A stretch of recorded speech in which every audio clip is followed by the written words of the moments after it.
topics and opinions expressed in the following show are solely those of the hosts and their guests and not those of W4CY Radio, its employees, or affiliates. We make no recommendations or endorsements for radio show programs, services, or products mentioned on air or on our web. No liability, explicit or implied, shall be extended to W4CY Radio or its employees or affiliates. Any questions or comments should be directed to those show hosts. Thank you for choosing W4CY Radio.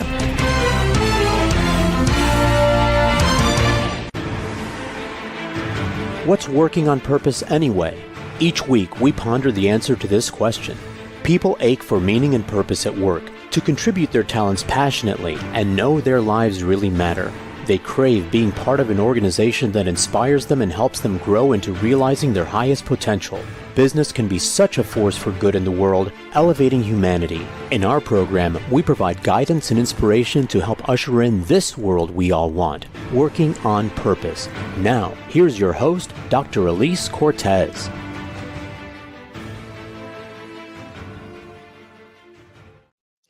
Welcome back to the Working on Purpose program. Thanks for tuning in again this week. Great to have you. This program has been on air since February of 2015. It is my pride and joy. I'm happy to have you with me for this episode. I'm your host, Dr. Alise Cortez, joining you live from Dallas, Texas, which is home base for me.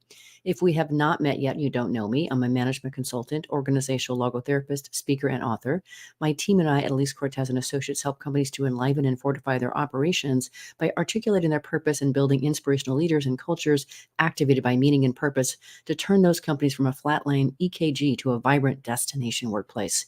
There, people are intrinsically motivated to perform at their best, grow into their fuller potential, and are committed to stay and dynamically deliver on the company's mission.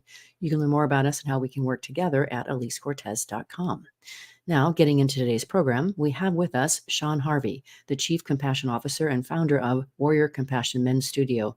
His work in personal, organizational, and societal transformation is inspired by 25 years of organization development consulting, and his work as an interfaith minister, where he co-founded Project Compassion, a national initiative to deepen compassion in police departments.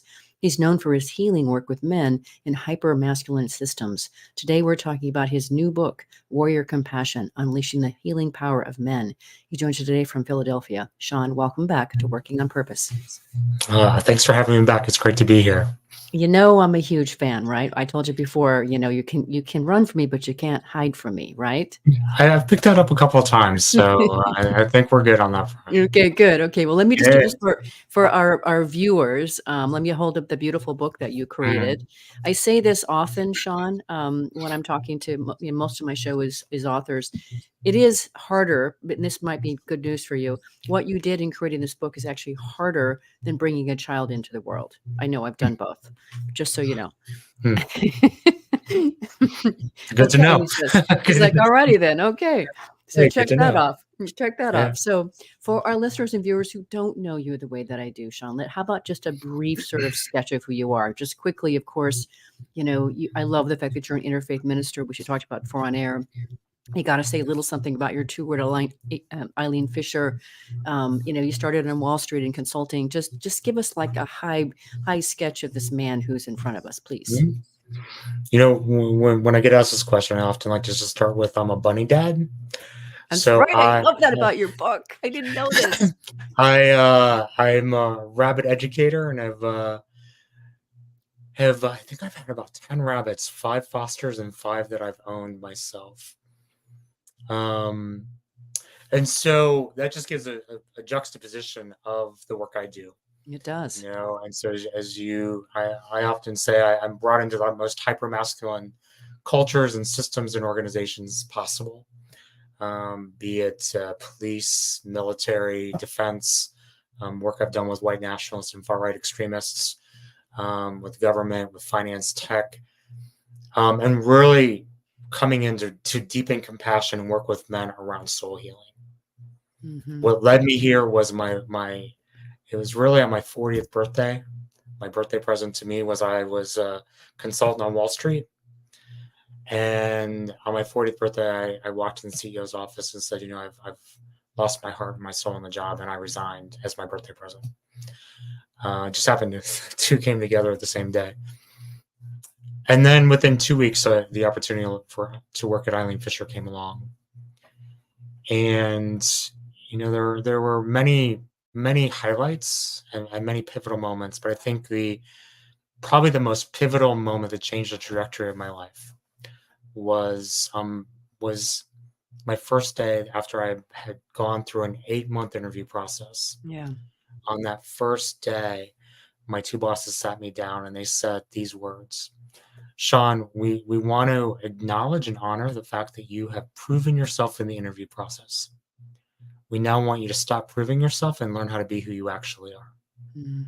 What When a you gift. interviewed, when you interview with us, you showed us your heart and you showed us your polish.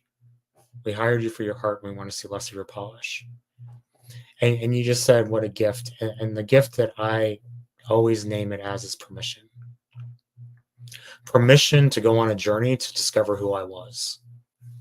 And I think the essence of my book is helping men, based on the lessons I've learned and experiences I've gone through, taking out the kernels of what did I experience on the journey and what really helped me in my healing process.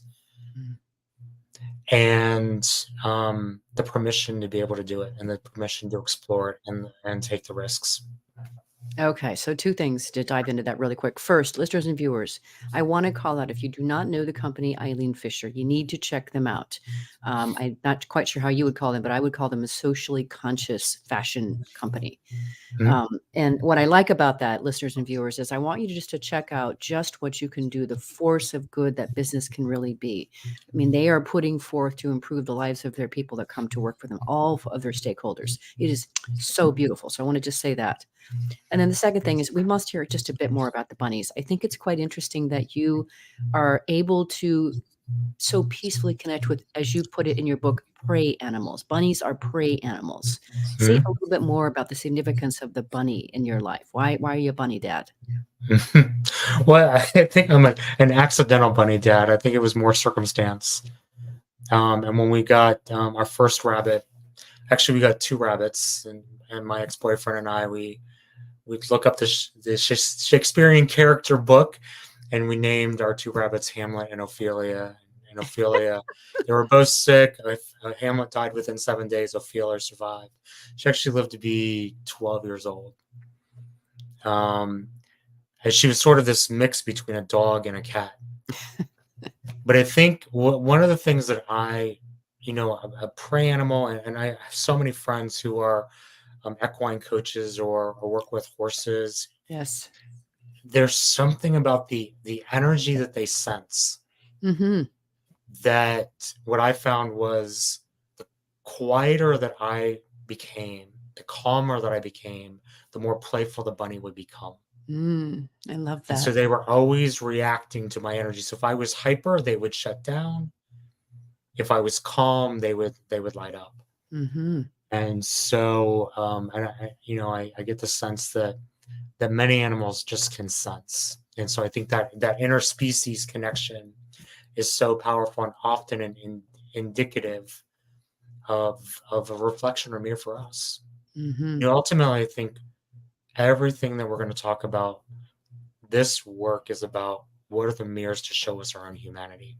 Yes, so beautiful. Thank you, Sean. That was totally worth the price of admission to go further down that path.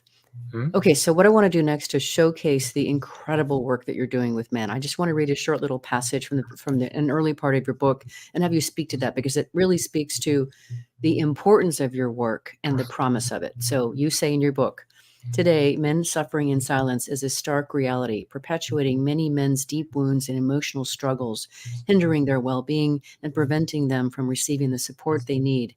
It is time to break the cycle of silent suffering and create a culture that encourages open dialogue, empathy, and compassion for men's health and emotional health. By addressing the plight of men suffering in silence, we can pave the way for healing, growth, and a more compassionate society that supports the well-being of all individuals, regardless of gender. I'm in for that, Sean. I'm in for that.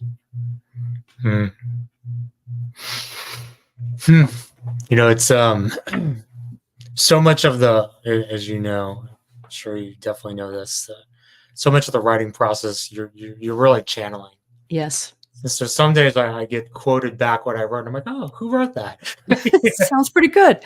That sounds pretty good. And that happens so often these days. but the whole book was really dedicated when I thought about who is my muse, who is the man I'm trying to reach. It's the man who's suffering in silence. Yeah. And we don't, when we were coming up with the name of the book, at first the TED Talk that I did in 2021 was called "Compassion Makes the Warrior." I thought that was going to be the title of the book. The folks at Georgetown, they weren't so keen on that. Where I was writing my book, and I said, well, we could call it "Compassionate Warrior," and they suggested, or what about warrior compassion? And the person who suggested, he's like, I'm your target audience. I would pick that up more than compassionate warrior. Mm-hmm. So I had to really sit with that. And I started to make the distinction that not every man is going to want to be a compassionate warrior. It's an identity we're asking. And I think in society today, we're asking so many men to take on so many different roles and identities. And what became more accessible was, what if we thought of warrior compassion as energy that is within, that is accessible to every man if he is courageous enough to look beyond the protective layers he's created and through the conditioning that's held him back from his authentic self. Mm-hmm.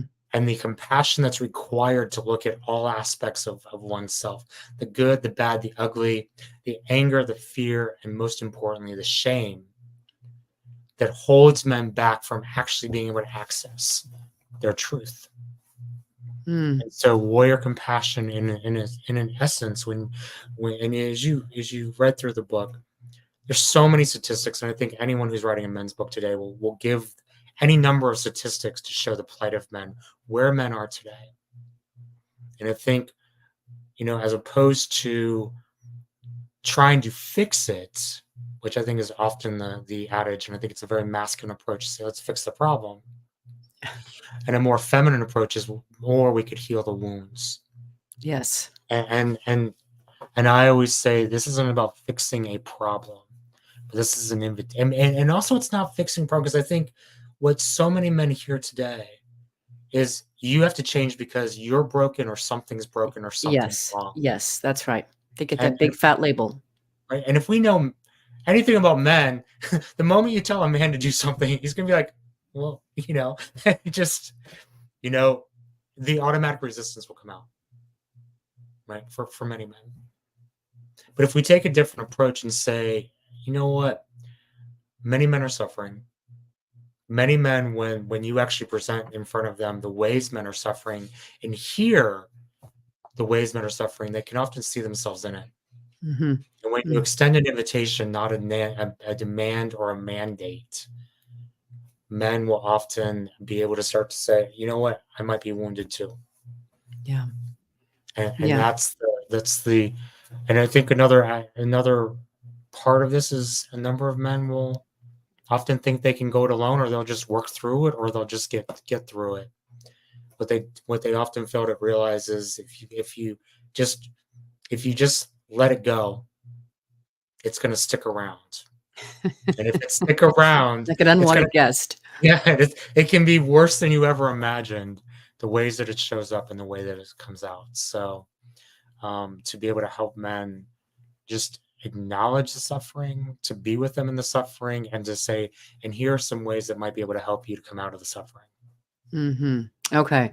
So 2 other things on that. So part of why I'm such a fan of your work, I, of course, as you know, am out to really help continue to evangelize consciousness in cultures and leadership and organizations so that more people can experience what you got to experience at Eileen Fisher, that they are transformed in the work that they do and by a conscious, supportive culture and leadership, which is just beautiful.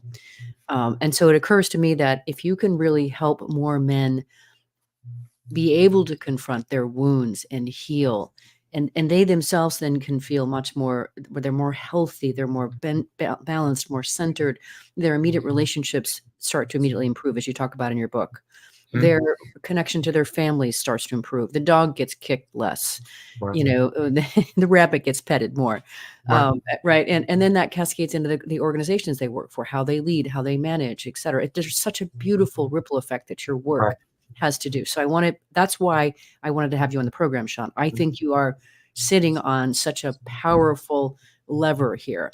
And on the other side of that, what I want to presence is, yet what you talk about in your book, and I can relate to, is it usually takes something really a horrible wound, an awful, ugly divorce, a horrible bankruptcy, major illness, or something to really crack open the need for men and women too, for that matter, but certainly for men to start to go, oh, hang on here.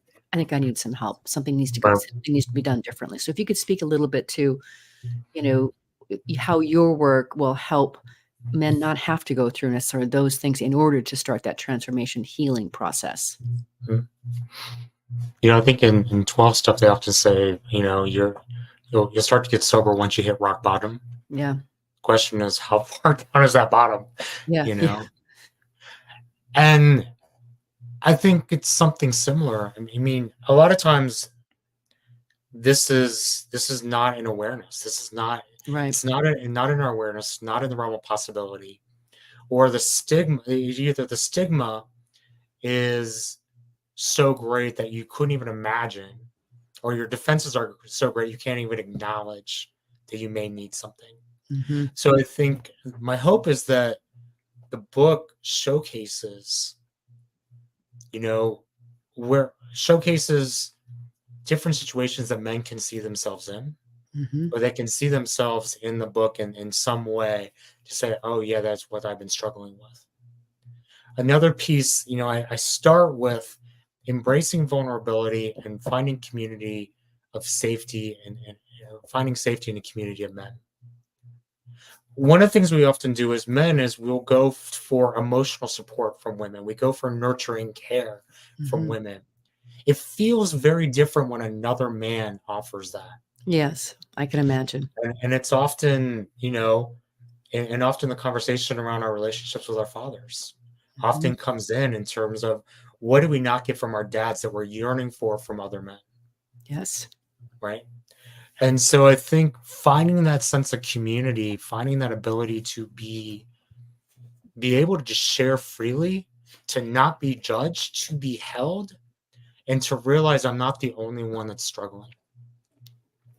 And so, and then I kind of take it another layer, because I know that for many men, they're not necessarily ready to go out and do a big formal program where they're going in the woods beating drums.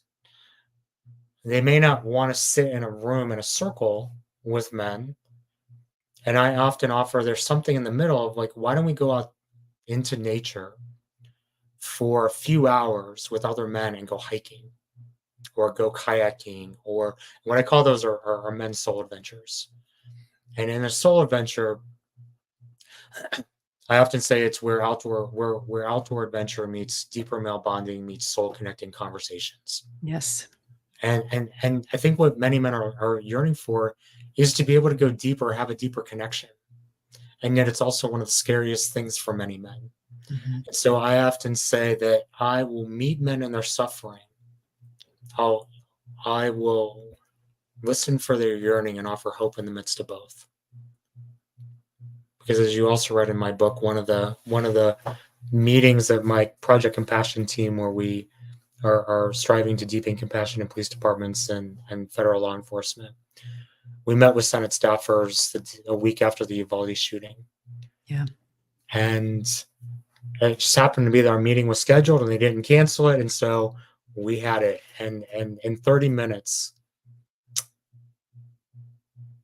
we talked about men's mental health, mass shootings, gun violence, police shootings, police suicides, and veteran suicides, which are more, if you look at veterans and police suicides, men's suicides are already higher than women's.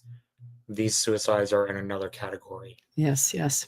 And when I think about it, what's the commonality of all of this? It's often men who have gone to a place of hopelessness. Yeah. And I think the anecdote is to offer hope and to offer opportunities for connection. So beautiful. Let's let our listeners and viewers just stew on that as we take our first break. That's so beautiful, Sean. That is such a beautiful thing to usher in as a possibility.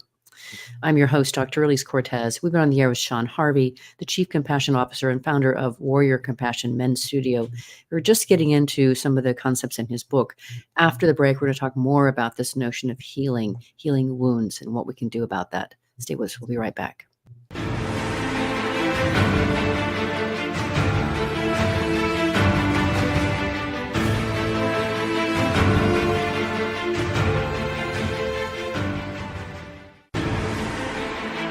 Dr. Alise Cortez is a management consultant specializing in meaning and purpose, an inspirational speaker and author. She helps companies visioneer for greater purpose among stakeholders and develop purpose-inspired leadership and meaning-infused cultures that elevate fulfillment, performance, and commitment within the workforce. To learn more or to invite Alise to speak to your organization, please visit her at alisecortez.com. Let's talk about how to get your employees working on purpose.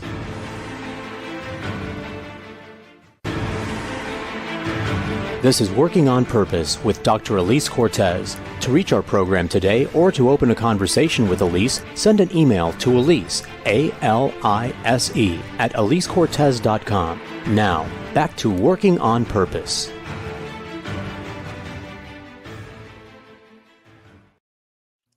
Thanks for staying with us, and welcome back to Working on Purpose. I'm your host, Dr. Alise Cortez. As I, too, am dedicated to helping create a world where people realize their potential at work, are led by inspirational leaders that help them find and contribute their greatness, and we do business that betters the world, like Eileen Fisher. I continue to write my own books. So one of my latest books that came out in March of 2023 is called The Great Revitalization: How Activating Meaning and Purpose Can Radically Enliven Your Business. And I wrote it for business leaders to help them understand what today's workforce really wants and how they can actually get that. So the second part of the book is 22 best practices to help you actually get there.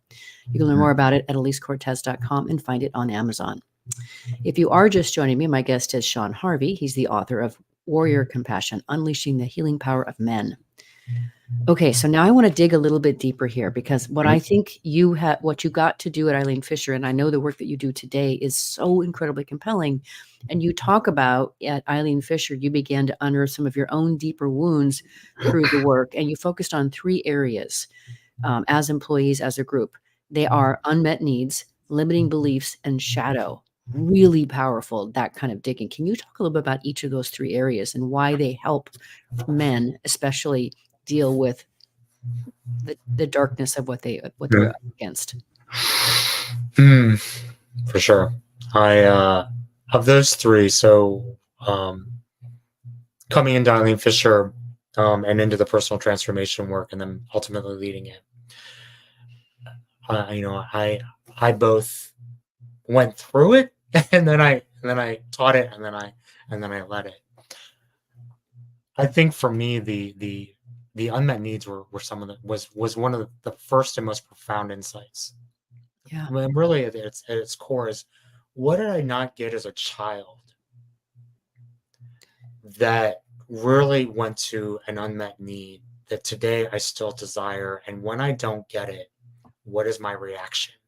Mm-hmm. And often that can be a very triggering reaction that is uncontrollable or out of awareness. Yes. But when it happens, that's when we might explode, or we might shut down, or we might withdraw. And so that was the first insight. And I think for so many men, we don't often want to look back at our childhood, or we think we had a great childhood, or it's not something that we feel we need to explore, and often we're carrying over from childhood. Mm-hmm. And so I think there's the unmet needs. The limiting beliefs are, what are those tapes? What are those tapes that have been embedded in us, that are in our hardwiring? And as a friend of mine said once, that inner critic is often at play. Yes. And when I went to the artist commune, she said, so what role in the orchestra is your inner critic playing? And you might want to take it out of the conductor's seat and maybe put it in the flute section, or the bass section, or the oboe. And I think the whole gist here is, we're not going to get rid of our tapes, as we're not going to get rid of our ego, but we have the opportunity to relax the ego.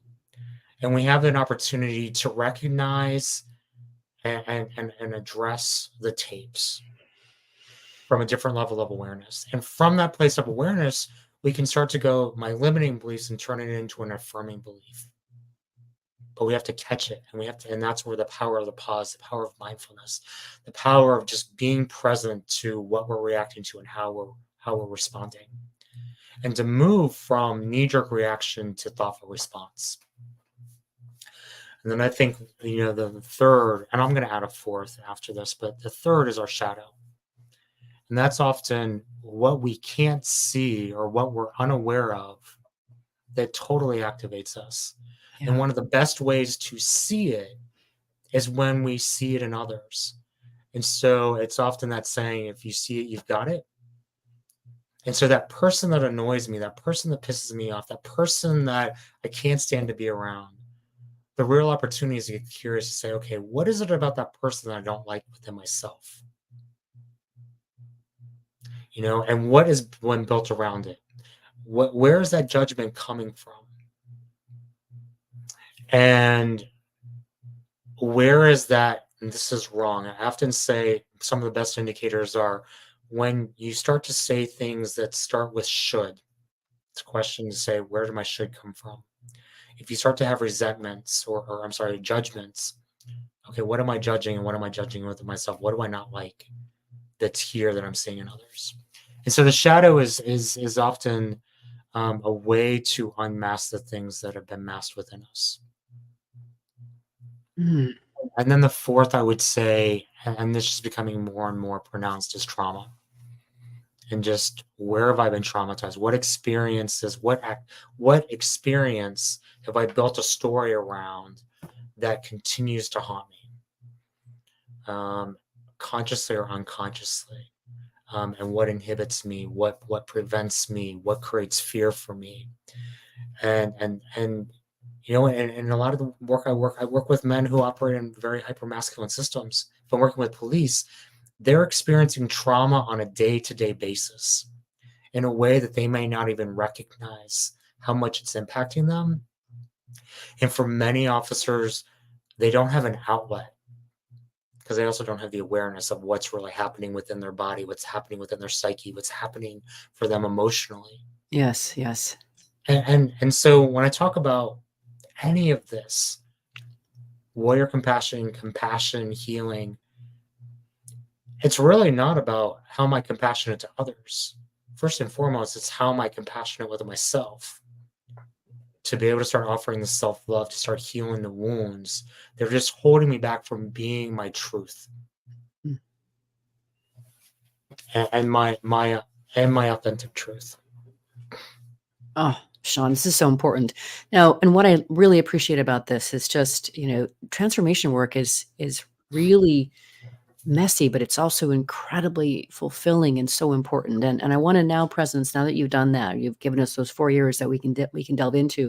Now I want to kind of flip flop on the other side again, back to, the promise of this stuff here. And again, using your beautiful language, you say in your book, a soul adventure, which is kind of what we're going into here. We're going after a soul adventure. A soul adventure is a transformative journey of self-discovery, growth, and expansion that takes individuals on a deep exploration of their inner world and connection to their greater universe. It is a quest to discover the essence of one's being, purpose, and truth. In a soul adventure, individuals embark on self-exploration and embrace the unknown, stepping outside their comfort zones to tap into their authentic selves and connect with the vast possibilities within and around them. You talk about that, and you say then Parker Palmer, a world-renowned author on spirituality, describes the soul as a wild animal, tough, resilient, resourceful, savvy, and self-sufficient. It knows how to survive in hard places, yet despite its toughness, the soul is also shy. Mm-hmm. That really describes beautifully, Sean, the promise of stepping onto this very, very vulnerable path. Mm-hmm. Yeah, I think the best way I could describe it is a soul adventure. Yeah. I think in today's world, we're looking for the insight, the quick hit, the TikTok wisdom, Yeah. that can change our lives. We're looking for how to make our lives better. And I think the unfortunate part is it's not a quick fix journey. And that's why I went to seminary as well, because I knew if we were going to do the real work with men, it had to be done at the soul level. Yes. And it really requires a psycho-spiritual approach, not a psychological approach. Mm-hmm. Mere psychological approach. And not to negate it, but I think that there's still so much left on the table when we're not adding the spiritual or the soulful piece. That and none of this, in my mind, is a good, bad, right, wrong. This is better. This is not. I just always ask two questions. What's been the cost what has been the benefit to your life, but what's been the cost of what you've been missing out on? Yes. And I think for so many men, they're used to answering or getting defensive or going into defense around this, the good and the bad, the right and the wrong. But it's different when we say, but what's been the cost and what's been the benefit for your life? And when they really start to think about what the costs have been and what they've been missing out on and what the opportunity is for the type of life that they really want. I think one of the things that complicates this, but also creates an opening and an opportunity, is that in very short order, the rules, roles, and expectations around men, manhood, masculinity, gender, and power have all shifted pretty radically.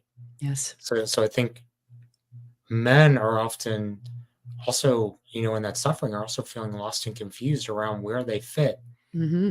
And I think a lot of our inclusion efforts have also been projected in a way that a lot of men feel like they are excluded from this. Yes, I would agree.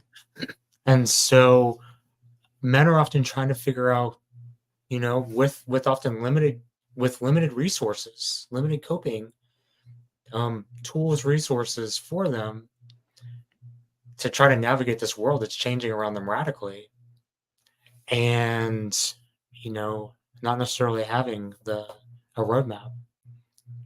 For me, it was really asking the question, because I've been in so many challenging or failed relationship attempts, I should say. And I kept yearning for love, right? And I kept hearing that saying that I couldn't stand at the time, which is, well, how can you love someone else until you know how to love yourself? Mm-hmm. And I'm like, where's the freaking roadmap on how to love myself? I don't know how to do this. And so hopefully my book has become that roadmap based on all the trial and error. And I also want to say, I also don't strive to be the guru. I don't strive to be the savior on the mountain saying, here's the way. Right. I struggle with addiction. I've been homeless. I have changed and lost jobs. When I was at my worst, I know the pain that can come from being out of alignment, from being disconnected. And I also have had the experience of doing the healing work to know what alignment looks like, what love looks like, what love feels like, what success looks like, and to have been on both sides of the spectrum or the continuum, and knowing how detrimental it can be. And especially, because there's also that misnomer for me, and we're talking about purpose, my career was my identity. Yes. So while my life was a shitstorm at times, I looked really good on paper, and I made sure I continued to look good on paper at the same time as my life was my personal life was unraveling. And so I think for so many men who are successful leaders, this is also these messages are also for them who may not have what they want in their lives, even if they've gotten all the prizes from playing the game. Yep. Oh, Okay, let's take our last break on that one because I want to follow up with a few more questions after the break. I'm your host, Dr. Alise Cortez. We've been on air with Sean Harvey. He's the Chief Compassion Officer and founder of the Warrior Compassion Men's Studio. We've been getting deeper into the importance of looking at healing and trauma. After the break, we're going to get into this little persnickety area called existential questions. Stay with us. We'll be right back.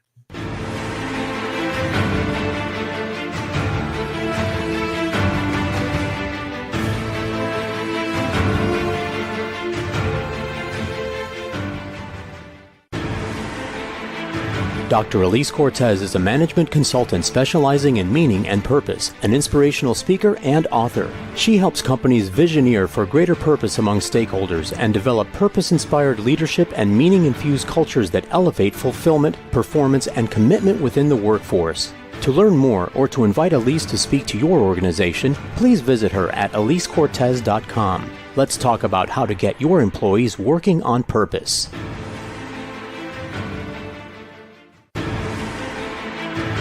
This is Working on Purpose with Dr. Alise Cortez. To reach our program today or to open a conversation with Alise, send an email to Alise, A-L-I-S-E, at alisecortez.com. Now, back to Working on Purpose.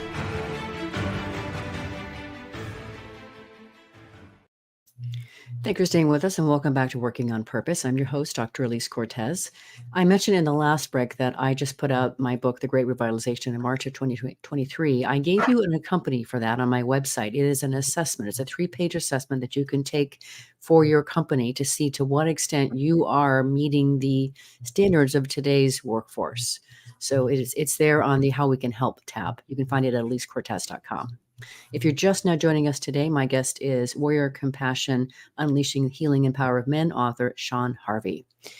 Okay, Sean, so one of the things that I align with you on beautifully, and I can well imagine this, how this made you very popular when you were young, but you have been able to access the importance of asking existential questions. And what I love about that, especially juxtaposed with what you shared just before the last break about how men can be wildly successful against what society says success is, but be wholly miserable on the inside because they're not getting the intimacy and love and connection that they want. And so you talk about this notion of buried beneath the depths of our being, beneath the layers of societal conditioning, the noise of daily life, lay profound questions that stir our souls and challenge our understanding of existence. And it's important to ask those questions.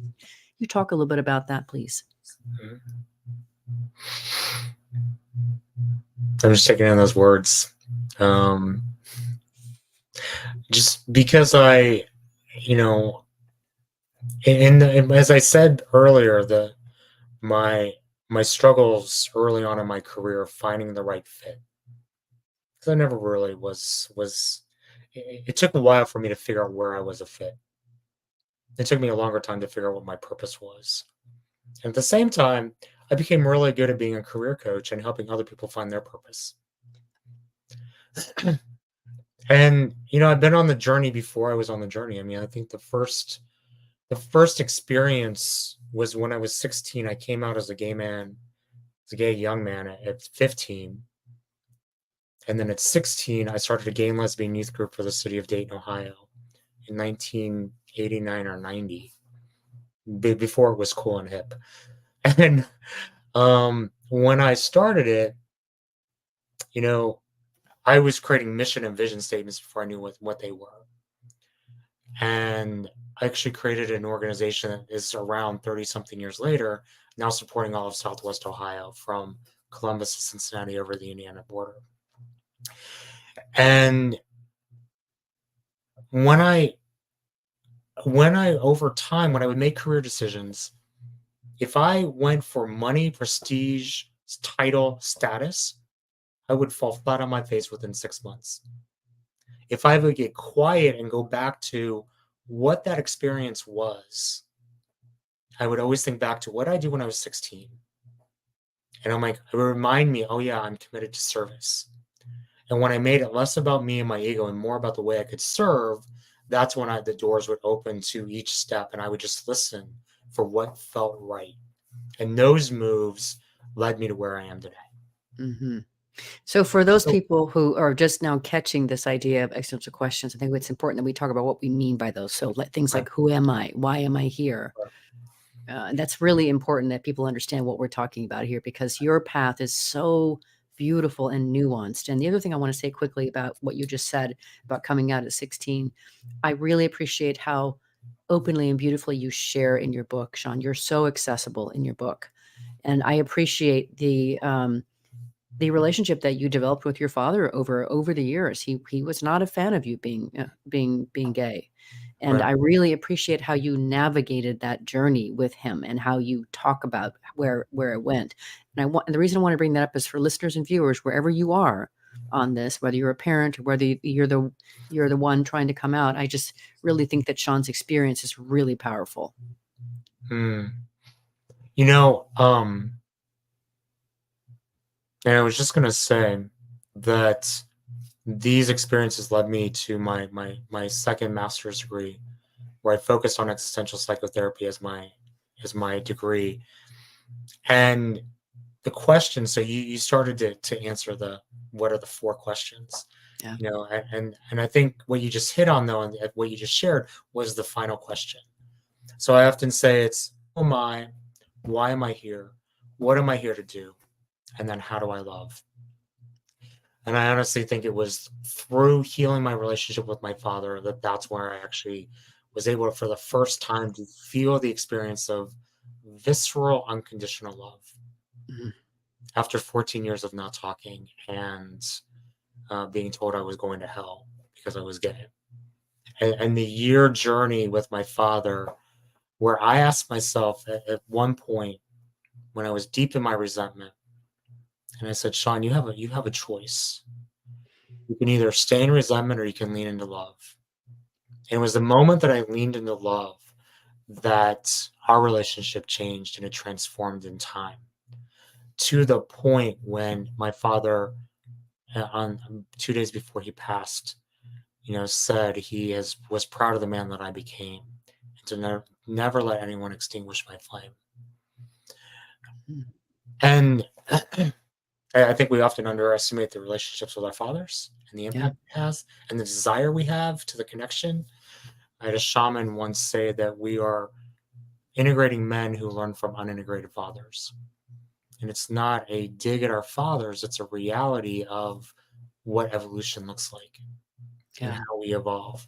But I think at the core, this book, we could talk about purpose, we can talk about existential questions, we can talk about spirituality, we can talk about healing. But ultimately, this book is about how to help men learn to love in a new way. And then from that place, the ripple effect you talk about, if I can learn how to love from a place, an unconditional love, and I often say it's this movement from an intellectualized idea of love with conditions, what many of us learn. And until we can have a greater emotional capacity, we will intellectualize and rationalize what this feels like and name it through our thoughts. And then the healing allows us to move to the visceral experience of unconditional love. Mm. So, as a gay man who works with white nationalists and far right extremists, when someone asks me, Sean, how can you do that? I think we are seeing, even in the last few weeks, what great division looks like, Yes. right? And what I will say is, I've done enough of my work that I can see the humanity in each man I encounter, and I can love them in their humanity. Even if I abhor or deny or am so different from their views. But I also have a sense that oftentimes those views are leading to suffering. And that's Mhm. where I can say I have compassion for the suffering. I meet them in the suffering. And again, like I said earlier, I listen for their yearning and I offer hope. It's so powerful, the work that you do. And I think it's important at this juncture, especially now, Sean, that we make a distinction. This is something that you do in the book. You distinguish between therapy, so that's, having a one-on-one relationship with a counselor or a therapist, and personal transformation work. And so I think it would be good for us to be able to help, because people are probably at this point going, great, this is all I'm in, I'm getting, but how do I do this? Mhm. So I think it would be interesting to kind of distinguish those formats if you could. I think therapy is the one-on-one conversation. It could be other modalities. It could be EMDR. It could be some trauma-based work. Yeah. There are other types of arts therapy, what have you. And I've heard this from other men that say, healing is a solo adventure. I'm like, sure, there's some work you have to do alone. But I think the reality for a lot of men is what we often need most is community, and a sense of community. Yeah. I was in a conversation once, and what we were talking about is, from a coaching perspective, that women are often seeking purpose, help around purpose and clarifying purpose and finding their voice from that place of purpose. Mm-hmm. And men are often getting coaching around relationship and being relational and having the emotions. Yes, you're right. And so that's, I think, why it's so important. The personal transformation work is often in a group setting. It's often we are mirrors of each other's humanity, so we can start to see and start to feel and start to connect in a different way. And I think it's also important to, acknowledge most of what's out there today. When we look at what's the plight of men, it's really this epidemic of loneliness and isolation. Yes. Yes. And the Surgeon General just came out with a report that the United States is experiencing an epidemic, and has been for quite some time, an epidemic of loneliness. And those numbers are exacerbated for men. And when we think about what is the anecdote, and when I was in, my healing, when you are wounded, the first place you want to go is to isolate. And the anecdote to help heal the wounds is connection, community, intimacy, and love. And what we haven't talked about is the intimacy piece. Yeah. And And we're running out of time, so we won't be able to treat it, but it's so important. Right. No, it's a critical ingredient. It really is, and it's different from love and sex, as you talk about in your book. Just quickly, because I want to be able to presence this for our listeners and viewers. You talk about, you say, and this is where I'll have you just quickly comment, and then we'll close the show. You say, as men, we had everything inside of us when we were born, our masculine and feminine energies and qualities. As we grow older, many of us lost access to parts of ourselves, or as my dear friend Ken Mossman would say, we voted them off the island based on our conditioning or the messages we receive from the world, our parents, friends, peers, faith, media, that we internalized as our truth that informed our belief systems and worldview. For many men, we voted off our feminine attributes and have been left with our masculine energy, attributes, and qualities. This is not a question of right, wrong, good, or bad. However, what has been the cost? What have you been missing by not accessing your feminine energy? I think we would be remiss if we didn't say that part of what you're putting forth in your book is this notion of integrating into a wholeness here. Mm-hmm. I think that's so important. So if you could quickly comment on that, and then we'll need to close the show. Yeah, I think I think that the essence of it is many of us are out of balance. Yeah. And in order to come into our full humanity, and often what I would say to chiefs of police when I meet them is, when I help your cops get in touch with their feminine so they can come into their full humanity. And so I think that, and they often would not even have a reaction. They would just have a curiosity to say, so tell me how you do that. Yeah. And I think there's something in the message. I think there's something in the, and no matter where I go, the opening work that seems to open the most doors is when I talk about humanity. Yeah. And coming into our full humanity and coming into our shared humanity, taking away identity and politics and all of the things that feel like they divide us, and coming into our shared humanity, which is something that can unite us. The world needs you desperately, my friend. Sean Harvey, I am very, very happy to call you as a friend, a colleague, and someone. I'm shouting out the important work you're doing in the world. Thank you so much for being a guest and working on purpose. It's great to have you back. Thank you so much. It's been a pleasure. Listeners and viewers, if you want to learn more about Sean Harvey, and I think you do, the work that he does at Warrior Compassion Men's Studio or his new book, Warrior Compassion, go to his website. It, would you be surprised to know, is warriorcompassion.com. Last week, if you missed the live show, you can always catch it via recorded podcast. We were on air with Michael Levy, who has helped over 450 companies greatly improve their engagement scores and reduce turnover through the design and development of award-winning employee reward and recognition programs. As the CEO and co-founder of WorkProud, he regularly advises and implements the recognition strategy for Fortune 1000 HR innovators. We talked about the latest best practices in recognizing employees to engage their hearts and minds.